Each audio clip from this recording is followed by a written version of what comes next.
The Separatists and the Republic's clone troopers continue to threaten the galaxy. The Scruffy Nerf Herders find themselves trapped in Rodia and must ask themselves, is Jar Jar truly a Jedi or a Sith in disguise? Who will win in the ultimate BattleBots showdown between R2 and R3? Why are people spending so much money on Star Wars Lego minifigs? Answers to these questions and much more on this week's episode of Clonecast. Hey, welcome back to Clonecast. We have a very exciting episode because I feel like these 3 episodes that we watched this week were so different and I loved every one of them, but we'll jump into that. My name is Bryant. Joined with me this week is Robbie. I'm Robbie, just like I was last week, and will be again next week. And Misa Brendan. Yes. Yes. That's why you love this week. It had your boy. Oh, man. Jar Jar I've always been a fan of Jar Jar. I have a shirt that says Jar Jar is my homeboy, so anytime that I get the opportunity to see anything with Jar Jar, I'm excited, man. Yeah, and Robbie's girl Padme was in this episode too. What's up, baby? I'll let you. I had to show my wife all those clips when I was re-listening to last week's episode, and I was like, Stacey, I feel like I have to show you this. And she's like, oh, so get this. So this is kind of a little bit off topic, but me and my wife actually have this adventure book. I don't know if you've seen it, like on TikTok, you scratch it off and it gives you like a date idea. Yeah, so this is our date this weekend that we're doing. We have to go to a thrift store. We have to buy outfits for each other, and we have to give each other different names. And we have to call each other that name the rest of the night. And so she jokingly made a comment about calling herself Padme. You know what I'm saying? Dang, you got some Star Wars role-playing going on. I was so excited. Dang. I don't know how to respond to that. So what's she going to call you? It sounds like it'll be fun. Well, I don't know. She doesn't know yet. I really wanted to name my son Titan, but she shot that down. Because I just think it would be so badass if, like, imagine if a guy walked up to you and you're like, hi, I'm Bryant. And he's like, hey, I'm Titan. Would you not be like, whoa, what? I'm sorry, you say your name is Titan? You and I have had this conversation before, and I was like, man, that sounds like the name you hear when you're watching football. He's like, Titan Rice, Arizona State University. Imagine, even like take somebody from Star Wars. Somebody was like, hi, my name's Vader. You'd be like, holy shit, that is badass. 100%. So what you're saying is you want your wife to call you Titan this weekend. I mean, I just want to see somebody's face if I introduce my name as Titan, you know? Obviously, I could just do that at any store. I can go to Starbucks and say that. But So you should just do something like really long. Prince Aka Meka take a look, and just make her just something like really, really. It doesn't have to be like hard to pronounce, just really long, like Lord Titan of the Seven Seas. I'll call my name. Yeah, there you go. I'll name myself whatever that third episode we watched that had that Jedi that I still have no idea. Uvaldi or something like that? Luminara Unduli. Yeah, okay. I'll do that. Yeah. Anyways, first episode. Yes, first episode was the conclusion of the episode from last week where R2 gets captured and Anakin and Ahsoka have to go rescue him, which... pretty decent episode. One of my favorite parts was like when Ahsoka had to like jump off with all the other stormtroopers and Anakin onto this like floating Death Star that the Separatists have, and just like the shot where she's like, "All right, see you down at the bottom, boys," and she just literally jumps off and they skydive onto this building. It was so sick. Yeah, that was a super cool scene because that was the first time you've ever really seen something like that in Star Wars universe, like some sort of base jumping or skydiving, which was super cool. I thought it was interesting too. What do they call it, like a battle sphere or something like that? Yeah. That's what they were calling it. My biggest takeaway of it, which again, I've said this probably in 2 or 3 different episodes, I feel like Anakin doesn't really care about the clones. Like, you guys are like, no, he does, but it's like, he just sacrificed clones' lives to save a droid, like to save R2. Like, he's connected more with R2 than with any of the clones. Which brings me to another point. Go on. Darth Vader is Anakin, yes? I don't know. Has that been confirmed yet? Let's just say for this stake that it is, okay? Let's say Anakin Skywalker is Darth Vader, okay? Yeah. His daughter and his son, Leia and Luke, a Wookiee that he knows before, Chewbacca. You got R2, and you got literally a droid that he built, C-3PO. You have to imagine that in A New Hope, this motherfucker with a vest on comes in and has all these people, his daughter, his son, his old master, his old droids, don't you think at any point he's like, who the F is this guy? Like, who the heck is this guy that brought all these people that I know on his ship? How does he know all these people? You want to hear my thought on that? What's that? There's a lot of R2 units and there's a lot of protocol droids in the galaxy. Yeah, but as this episode stated, he knows R2. Yeah, that's true. But as Anakin stated in Kenobi, or as Vader stated in Kenobi, Anakin is dead. Anakin he killed is off gone. his connections. Anakin Skywalker is dead. You know, I went back and watched the scene in Kenobi because you said that he sounded like Bane, and I could not get that out of my head. It kind of ruins it after you think of it. It does, because it was such a great scene, and when I went back and watched it, just hear him be like, Anakin is dead. All but remains. I was like, oh, It will be painful for you. The other pivotal moment in this is we get to see Ahsoka take on Grievous, which I thought was kind of cool. Ooh. Yeah, I'm really liking... I know you said that Ahsoka is probably, top 3 of your favorite characters? It's a Top tie 2. for first, her and Obi. Yeah, I'm really starting to like her a lot more. I mean, obviously, she's got her place in the series of just kind of being that person that says things or tries to keep Anakin in place, or almost a lot of times, she's kind of the voice of reason. Even like in this episode where Anakin goes and saves R2, and Obi-Wan's all like super irritated with him, and he's like saying all the stuff, and then Ahsoka is just like, Obi-Wan's right, like, you kind of sacrificed a lot for a droid, like, and then he's like, he's not a droid, he's a friend. But none of these clones, none of them are my friends. No. You I can don't care tell about that this their is lives. like a TV show because they have all these lame lines in it like that. Yeah, you hope to Yet have the again. sitcom piano playing after it. We have the, I got a bad feeling about this. Yes, which I hope all of you took a shot. I'm pretty sure. I don't know if they said it in the third episode that we watched, but I know for sure in the first one, it was said by a clone, I believe. Yeah, it was a clone. Because they were on the sphere, and He said it to they Anakin got split in up. the first one. Yeah, because they got split up. But Anakin went to go find R2 and save him. You had Ahsoka go with, was it Rex? Was Rex there? Yeah, was, Rex right? was there, yeah. He was the one that took R3 down in the jump, and he had basically R3 like tied to his chest when he landed. But yeah, I mean, it was super interesting. Like you said, Bryant, in the last recording we did, it was confirmed that R3 was a spy, in fact. We had... I believe Brendan predicted that. He caught that, yeah. He caught that based on the dialogue. I from the did, last and you episode. accused me of watching the next episode, which I didn't until today. Do you fault me? No, I mean, I'm really good with the Force, I can read things. Oh, shit! We got a Force user! Somebody come grab him! The other really interesting takeaway I had from this episode was, like, nobody has flash drives. Because they're like, oh man, R2 here has all the battle plans in his memory. And it's like, why don't you just put it on like a flash drive and take Like it? a floppy Like, disk? Yeah, like you can just like offload it. But they're like, nope, we got to reassemble him and put him on Grievous's ship. I think it's like a security risk because they don't even like put it on any other computer. They like straight up wipe his memory. Like that's what they constantly say. Like, oh, this droid has not been erased. Like his databank hasn't been erased, and that's all they keep saying is like. So I don't know if they even keep that stuff. I mean, he seemed to have it was like strategic plans that he had on him, all of their formations and everything that they use in space battles and stuff. So R2's got some knowledge on him, And I think the finale of this episode was the battle of the R2 and R3. Oh my god, it was so great! I loved that. I felt like the only other time you've seen droid battles was in Revenge of the Sith. Which, okay, I watched a clip, because I think at least me and Brendan feel that Revenge of the Sith is in our top 3, right? Mm-hmm. I don't know how you felt, Bryant. Was that true for you as well? No. So I watched this clip, and it was on YouTube, and it was these guys just completely just shit-talking Revenge of the Sith. They're like, really the only thing good about it is like the last half of the movie. They're like, the very beginning of the movie, we started watching it, and it was awful.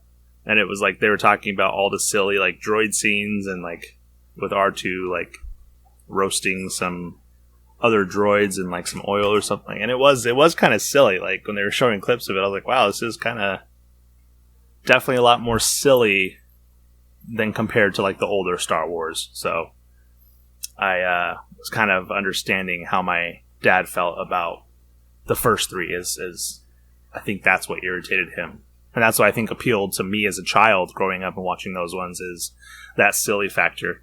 And I think that's why my kids really enjoy this show, is because it does have those silly moments, like in the previous episodes we talked about with the droids just being kind of silly and goofy, and I think we saw some of that in this one as well. Yeah, R3's a bitch. Like, that's all it comes down to, man. I'm sorry. Like, backstabbing. He's worse than R2 in every way. I don't understand how he's the newer unit. I did think that like they were having this battle, right? And R2's pulling out all these gadgets, and I'm like, what, R3's got nothing? Like, no, if you noticed, R2 had like one little electrical prod, and R3 had like 4 or 5. Yeah, but R2 pulled out like a freaking saw blade that he had in his thing. Like, we were looking at like Spike TV battle bots for a second. That was because R3 did his little suction cup thing. Well, not just that. The Rex had to carry R3 down, whereas R2 could just fly. True. Oh, sure. I didn't think about that. It's like, yo, you just like took out all the features. You probably charge the same price, bitch. Yeah, it's like Apple. Charge you double the price of the last phone, but it's got less features. Yeah. Welcome to Applecast. And then we kind of, that's kind of the conclusion of the final one, is they blow up the ship, Anakin rescues R2, and the galaxy is saved forever. And we, of course, get Robbie's favorite thing in the series of the Obi-Wan, "Oh, Anakin, one day you'll learn." And that's kind of what the episode ended with. It's like the theme of this show. Yeah. I just don't like they do Obi like that. Like, I don't know. It bothers me. Now, episode 8, which I think probably the best one of the ones we had to watch this week, because we got to see an episode called Master Gungan, which basically Jar Jar becomes a Jedi, and I loved every minute of it. What was it called?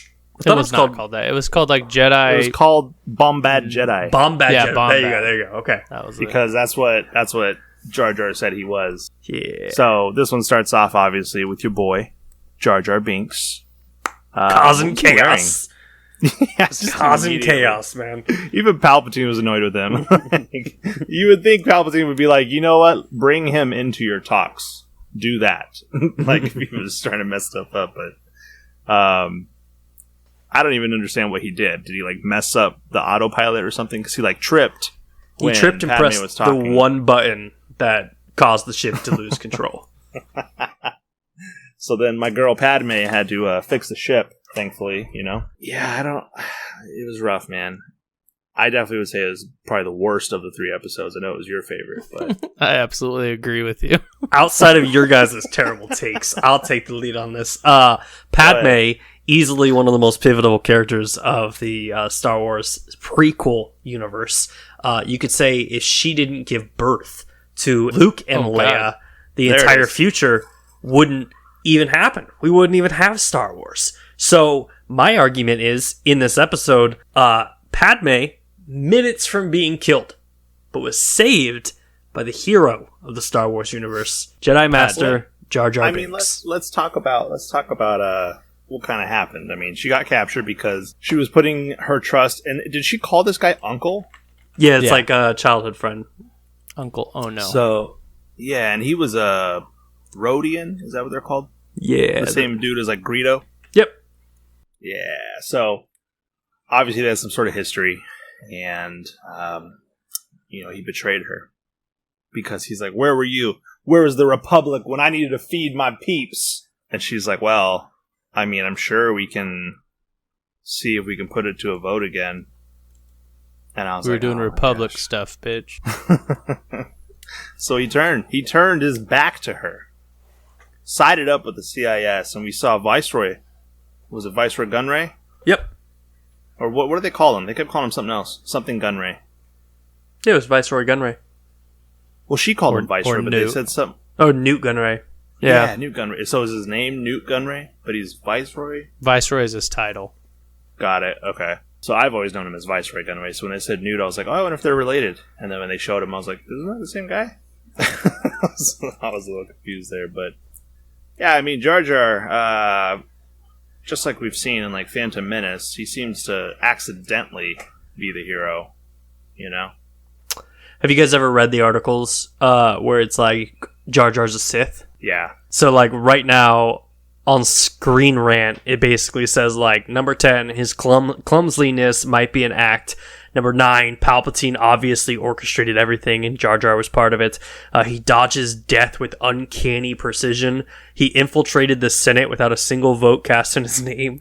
He gave absolute power to Chancellor Palpatine. He uses hand gestures when he wants to change someone's opinion. He mirrors Yoda in very interesting ways. He has a possible redemption arc, and Ahmed Best and George Lucas have both come out and said that Jar Jar is the key to the entire saga of the prequels. So, yes, backing up what I said. Man. Best episode of the series. Still disagree. Yeah, so this just like Jar Jar is obviously comedic relief at this point. He's causing chaos, destroys Padme's ship, and then makes friends with the Sea Slug, which is very pivotal in the ending of rescuing Padme and C-3PO. What did he call it? His friend? No, he called it something though. Oh, I don't know.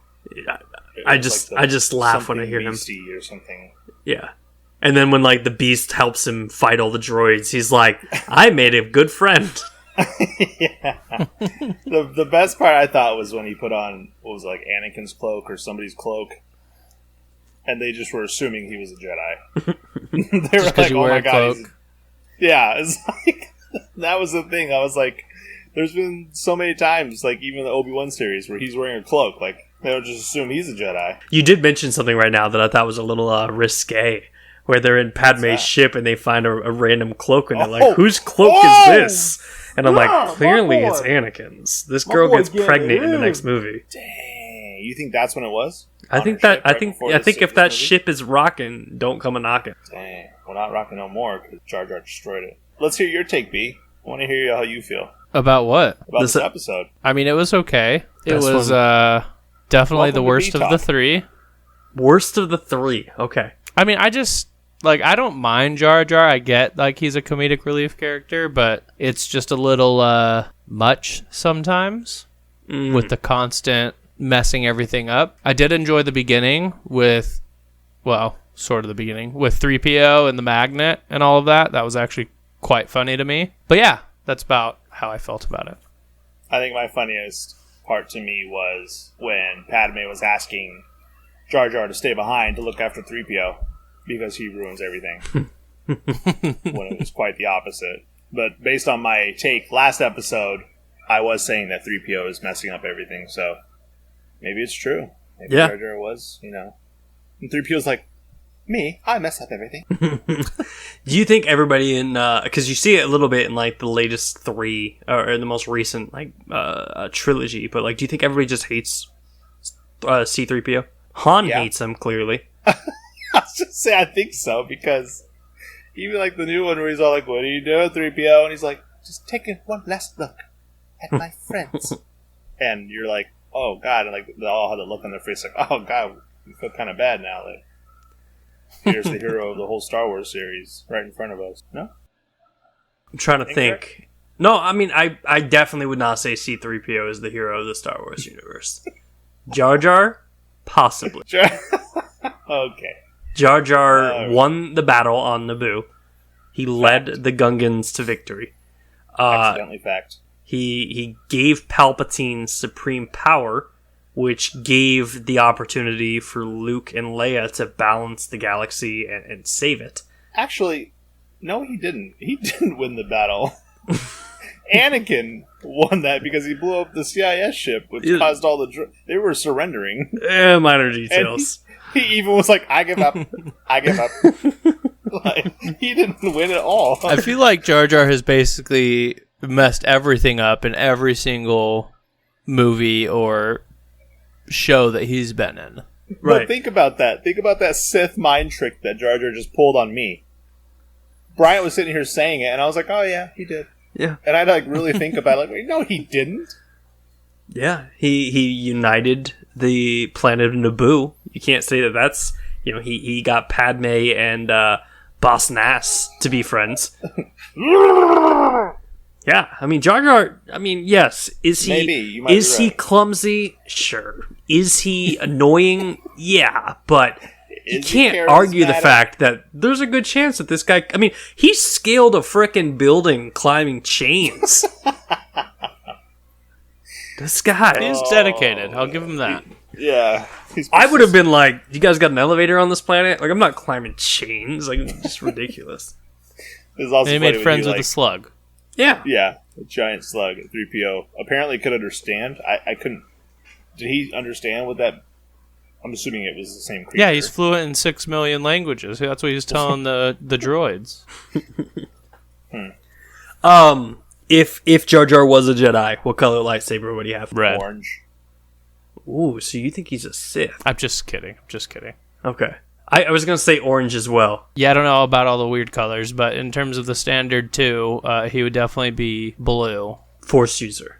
Yeah. I thought it was I'm gonna go green with was blue. Force user. Green Yeah. is Force user. Oh, Blue sorry. was more... Blue is Skill more with the actual lightsaber lightsaber. focused.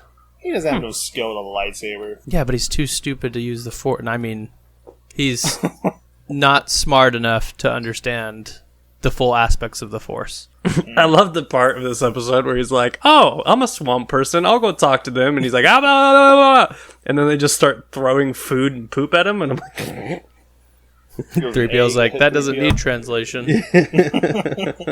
"Yeah." This was out of the 3 episodes, I will admit, like this was probably the least amount of action, but it was more comedic relief and a little childish. But I enjoyed it, so I get why you guys didn't. Well, I think the reason why I liked it a lot is because it was different.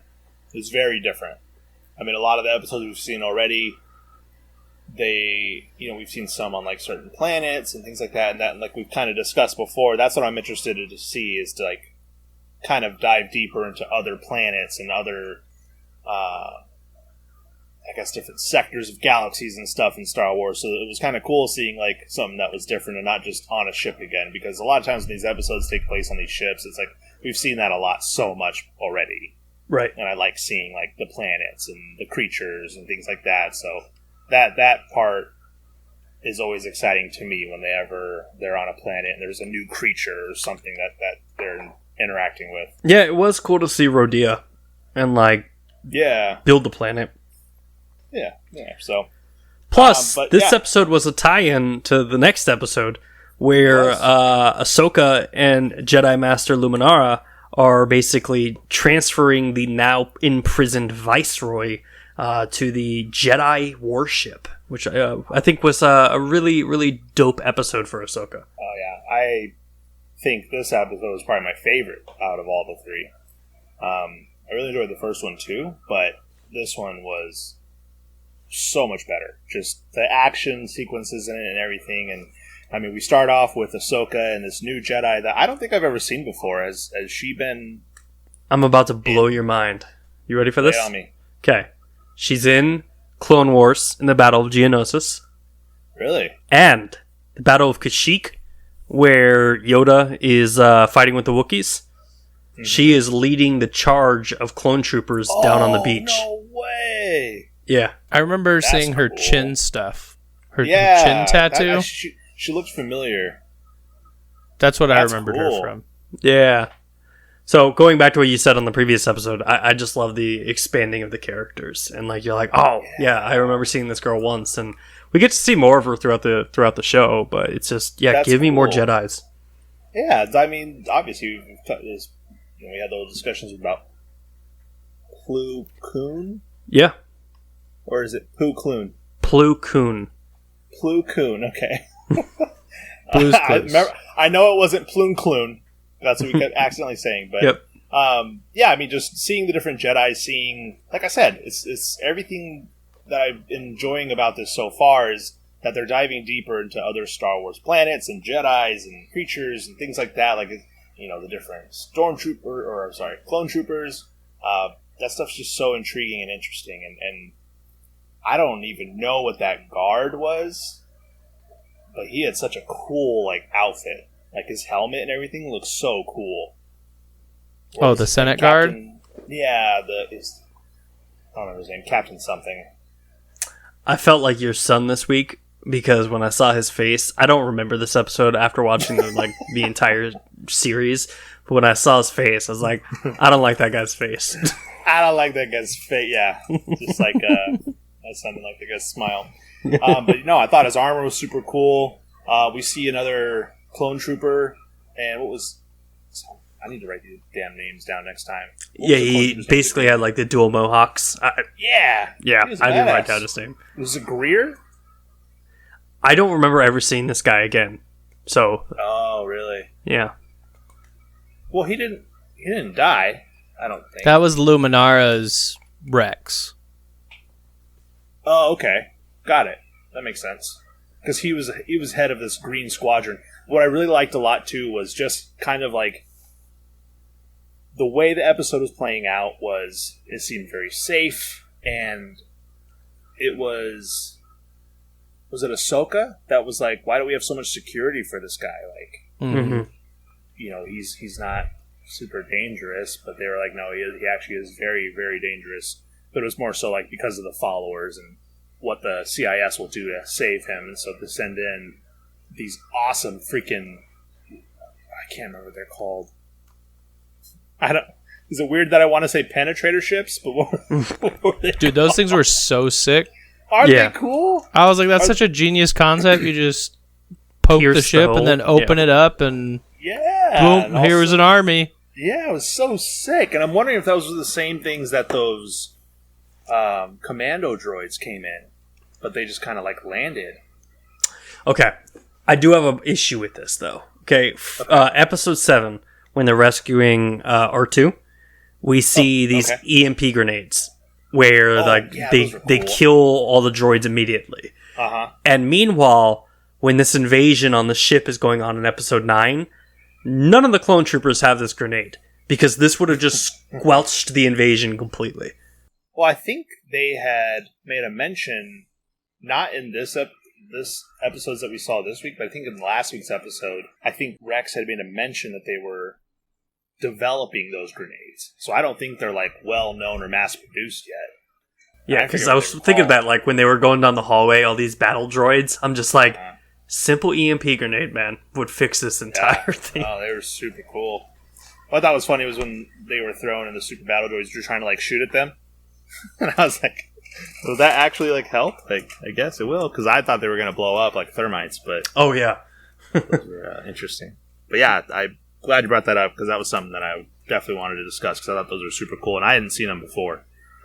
This episode also expanded upon the character who had no intro. And let me tell you that I loved how much of a badass she was this episode. I'm assuming you're talking about Asajj Ventress. Oh, yeah. Yeah. No, yes, yeah. I feel like in every episode or everything we've really seen her in, other than the movie, she's kind of just been like, oh, you're not there yet. Oh, you're still learning. Oh, you're like constantly making mistakes or getting overpowered and things like that. You're a failure. Yeah, and this one really showed like how dangerous she could be because she infiltrates the ship and what decapitates that clone as he's like shooting at her. She just charges at him. Yeah, and then takes his comms and then is like listening to the movements and stuff of where all the other green squadron or green troop are going. And then she's just taking them out one by one, planting those charges in the ship, and dancing with the little droid. Yeah. She was a badass, man. That poor little droid, man. That poor little droid. Why did I feel like the droid had glasses, though? You know, it was just like one of those things, like when they unloaded the rubble off the top of him, and he was just there. I was just like, dude, this guy didn't ask for this shit. Like. He's just like having a bad day. He's not yeah, there you go. He goes home to his little wife and kid droids. He's like, oh, what happened? Hey, how was your day at work? I don't want to talk about it, honey. I don't want to talk about it. You see how filthy I am? You couldn't put hot dinner on the table? And his kid comes up and he's like, Daddy, you okay? Go to your room. No, but this also kind of built upon this, like, I thought, and I might be reading into this a little too deeply, but it also built upon, like, the stubbornness of the Jedi, where Ahsoka was like, "Hey, do not underestimate Ventress," and Luminara was like, "I think I can handle someone who's been trained by a Sith," or so. She's like, kind of like brushes her off, and it's kind of like that's the Jedi's MO throughout the entire Star Wars universe, where it's just like, "Oh, I'm a Jedi, I can handle this," and it's kind of what led to the fall of the Jedi Council. Yeah, and I guess so. I had kind of, because we had the discussion before one time where we were like, you know, who would win? Is Yoda really the most powerful? Like, yada, yada, yada. You know, how powerful is he? How powerful was the Emperor and Vader? And who would win? And blah, blah, blah. And so I saw this thing where it was talking about Yoda and in Revenge of the Sith, when he had told Obi-Wan, you go deal with Anakin, I'll deal with the Emperor. And he was, I guess, was just kind of surprised at how strong Emperor Palpatine was with the dark side of the Force, because I guess in the history of the Sith have been gone for like 1,000 years or something like that. And so any Sith that Yoda dealt with when he was younger, they were very sloppy. They were just kind of fueled by anger and hate, and kind of like how Ventress was. Like, Yoda just always seemed to have the upper hand on her in that one episode. That's kind of like the Sith that he had dealt with. And so I think that's how this Jedi felt as well about Ventress, is like, oh, it's just a Sith, I can deal with it, not a problem. Like, I'm a freaking Jedi, come on, I got this. But, I mean, there again, Ahsoka was being the voice of reason. Like, look, you know, one Jedi can't really take her on alone. You know, I can definitely help you out. And I like seeing Ahsoka fight Grievous in the first episode we watched. I thought she did well enough holding her own. I mean, obviously, I think she kind of barely got out of there. But in this episode, too, kind of lost. Yeah.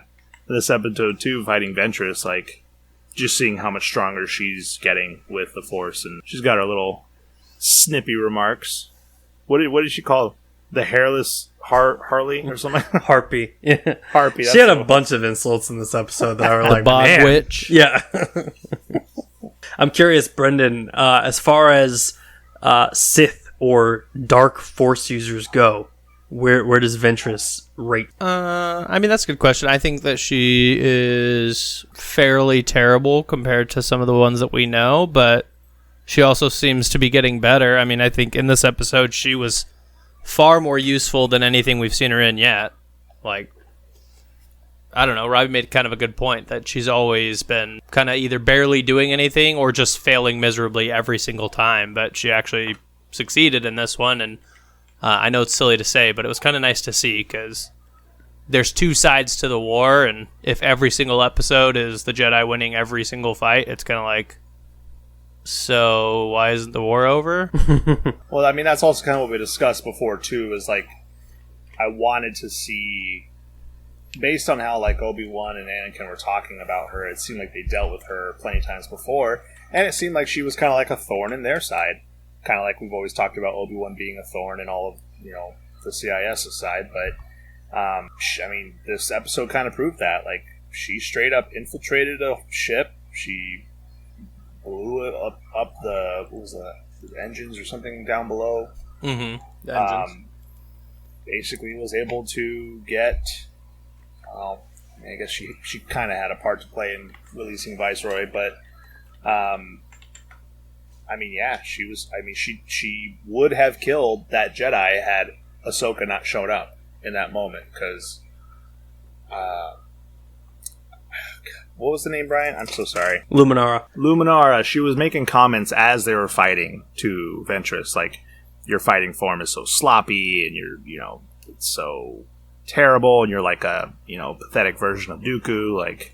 And she was just so angry, and just, we've always talked about how the Sith are fueled by anger and hate and everything, and it almost, like, made her better. Like, she started gaining the upper hand, and she had her, like, trapped into those pipes, and then all of a sudden she was going to win, and then Ahsoka comes out of nowhere and just uses the Force. Well, at some point, either the Padawan will pass the Master, or probably die, but, I don't know. I think Ventress is cool. Like, I think that, like, her character is cool. It's interesting to me that they just consider her an assassin still, and Dooku won't make her Padawan, but I guess she's failed so many times that kind of makes sense. But yeah, I mean, I definitely want to see more of her. I think she could be quite a badass. Yeah, I think we haven't seen not only the last of her, but the best of her. I'm hoping that there are some episodes where, bad guys are winning and not the good guys necessarily. So she held her own against a Jedi Master, so. Yeah. One big thing I took away from this was that, like, anytime the Separatists offer you money, you're gonna die. Because they offered the guy who kidnapped R2 and, like, just straight lightsaber through the heart and killed him. And then in this episode, the one Republic guard, or whatever it was, that betrayed everybody to get Viceroy Gunray out, at the end of the episode, he was like, now I can't wait to get my money. And then, like, Ventress just straight lightsaber through the heart. I think it's like a trend of showing how their thinking is flawed. Because they always die when they start to get greedy or prideful. Mm-hmm. Like the guy in the 7th episode, he was getting greedy, and he's like, oh, this is worth much more than we agreed upon. And Grievous was like, yeah, okay, fuck you, and killed him. Mm-hmm. And then in the 3rd episode, or the 9th one, the captain was basically rubbing it in Ventress's face that he did all the work, and that he would put in a good word with Dooku for her. And Ventress was like, yeah, okay, watch this, stab. Yeah. So it's like they almost take it too far, and they've almost earned their own deaths every time. So, I guess you guys didn't like episode 8 with Jar Jar. So, no, I liked it. of the 3, I liked it the least. Correct. Okay. Agreed. Okay. What would be the rankings for this week's 3 episodes? 9, 7, 8. 9, 7, 8. Wow. You guys are very similar in that sense. We are 2 dads. Yeah, so I think 8. What about you? 8, 9, 7. I think would be mine. 8, 9, 7. Okay, I mean that's wrong, but it's okay. Yeah, only a Sith deals in absolutes. I don't know. I was a Jar Jar fan growing up, man. I had this Jar Jar toy. When you would like squeeze it, it would like make all this noise and stuff. And yeah, I never Jar felt like Jar's he got his. So damn funny to me. I never felt like he got his like credit. I still think Kylo Ren should have been Jar Jar. That would have been awkward, wouldn't it? When he just pulled off his mask and it's just Jar Jar Binks. You imagine? Misa, avenge you, Ani. Just talking to the helmet. There's a comic apparently that like I think it's either like the Vader comic series or something like that, where like Vader's on a planet somewhere and Jar Jar has become like a little like jester and he's doing tricks on the street to get money. So he's got like a little hat out there and he's like juggling and stuff, and Vader stops and sees him and like thinks he recognizes him but keeps on walking. And I was just like, oh man, that sucks. Like that's what happened to Jar Jar. Like that's a bummer. Yeah, it's a good thing that he didn't become that, you know. I guess any closing thoughts on your guys' end? I'm actually the more I watch this, the more excited I am for the episodes to come, and I appreciate you suggesting us to check these out because, like I said, it's something I've always wanted to do, but I've been actually enjoying it quite a bit and just excited to learn more and more and more about the Star Wars universe. I have a question as my closing thought. If we watch this in chronological order, would it make sense, or is it just in chronological order in terms of events? In events. It's the only issue I have with this show. Mm-hmm. I really like it, but the bouncing around back and forth, and like there's a part that's been bugging me for like 3 weeks when Dooku tells Ventress that he was so irritated with her for failing again, and this is the last time that you fail for me. And then the episode ended, and it was like, oh dang, like Ventress is in trouble. And then it's like the next time that we see them, he's talking to her like nothing's happened, and I'm like, well, clearly this is a different time period. Mm-hmm. Like that kind of stuff bothers me. The good sight to that though is that after season 3, it all just goes into order. Oh, okay. So the first 3 seasons are choppy like that. So I'm looking at the chronological order, and it's right up until episode 1 of season 4, and it's literally just continuous basically Star Wars. Okay, I mean, either way, it's still a good show. It's just Yeah, but no, that is the one thing, is that like it's super choppy, and I've tried to watch it in the sense of like back to back to back, but even like with this list right now, they basically say that you're supposed to watch episode 1 through you're supposed to watch episode 1 through episode 120 or episode 21 back to back. So there's not anything that's going on between these episodes in particular. yeah, and it's because a lot of episodes don't have timestamps or things that they can judge on where it actually goes, so they just leave it in its place probably. Yeah. But like they said that we should have watched 2 episodes from season 3 already and 1 episode from season 2 already, but that's pretty much it. Yeah, it's whatever. It's fine. Yeah. It's not really a huge deal. It's just a small little bit of me being picky. Yeah. No big deal. Oh yeah, my Millennium Falcon showed up. Nice. Oh, Was yeah? it worth it? From Goodwill? I don't. In the answer of is it worth it? I don't know. You sent As us that I- link the other day for something, and by the time I clicked on it, it was gone. Oh yeah, that was a Goodwill auction for Lego minifigs, and it was like an entire table of like Star Wars Lego minifigs. So it had like the Wampa, Luke, R2, all the characters. And when I sent you the link, it was $3,000 is what the bid was. Oh my gosh. And Yeah, I saw the price and everything, but then when I clicked on the link, it was like, this is not available. And I was like, oh, all right. Well, yeah, it was somebody bought crazy. I can't believe that it went for that expensive. I just never thought Legos had that much value, but apparently I'm wrong. oh, Yeah, some of minifigures the- are so sought after. Really? Yeah. People literally will, like, that's why you can't return an open Lego set. Because people used to buy them, rip out the minifigures, and then return it. I didn't know that was a thing. So, like, what is considered the most rarest Lego Star Wars minifig then? Google. Yeah, I have no idea, to be honest Let's with look you. this up. I know Let's- I bought a Han Solo at Comic-Con for like $12 because somehow I was missing my old Han Solo from my original Millennium Falcon. Parents probably sold it. I just Googled this. I want you guys to guess what the number 1 most expensive Lego minifig is. Star Wars or Lego? Star Wars. Star Wars. So Star Wars Lego minifig. Yep. The most expensive one. And this is according to HoloBrickArchive.com. So here's the problem. It's going to be like some random set that was probably a small like a really set. old set. It's going to be some random trooper, like clone trooper or stormtrooper or something like that. I'm going to guess some sort of desert or jungle clone trooper. Okay. And what do you think the No. value of said trooper would be? I think it's going to be like old Obi-Wan. Okay. What do you think the value we're talking about for one minifig? Like $400. Robbie? 1,200. Okay. According to HoloBrickArchive.com, the most valuable Lego Star Wars minifig is Boba Fett, Cloud Okay. City. I win. Clone trooper.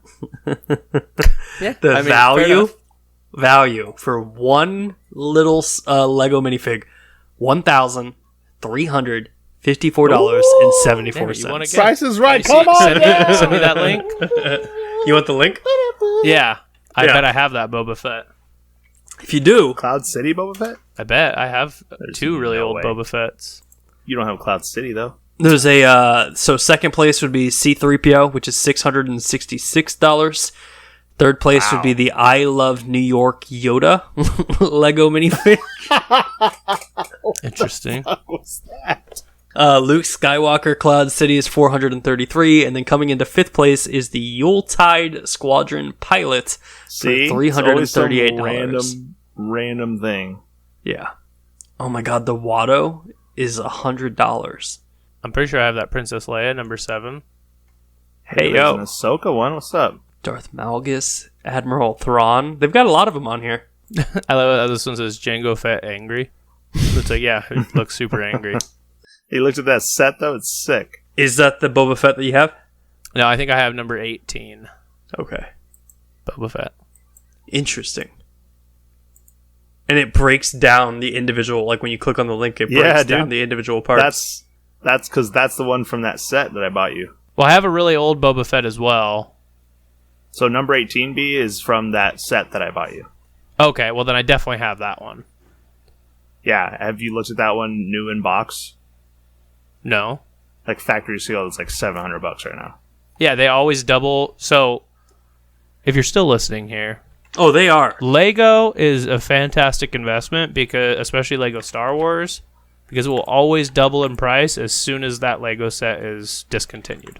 Immediately. Mm-hmm. It's a $200 set. The day it gets discontinued, that set is now $400. And the longer in between from when that set is discounted or discontinued to now, the more that price goes up. I had no clue. So Yeah, what you're saying is Star Wars Legos are a better investment than NFTs and crypto at this point. It basically is, yeah. I mean, if you want to deal with the whole selling them, yeah, absolutely. Yeah. That's the old adage, right? It's like it's only the like my father collects Pez, right? The little Pez candy dispensers, and occasionally he'll be like, "Oh yeah, this one is worth $300, $400, $500." And I was like, "Well, you got to find someone who's willing to pay $500 for that." It's not worth it until you sell it. Yeah. But if you have a sealed in box Millennium Falcon Lego set and there's only like 2 available, then yeah, someone's going to buy it from you. Yeah. I had no clue. I had no clue there was so much value behind Lego Star Wars. So I learned something this week. I learned all the rest of you. I learned that you guys aren't big Jar Jar fans. Ravi doesn't know how to pronounce Jedi Master Luminara, and that I should have been invested in Legos for a long, long time. Yeah, we all learned. That could be your title. We all learned something today. We all learned something. Jar Jar is the best Jedi of all time. Anyway, that is going to wrap up this week's episode. My name is Bryant. My name is Ravi. Still Brendan. May the Force be with us all.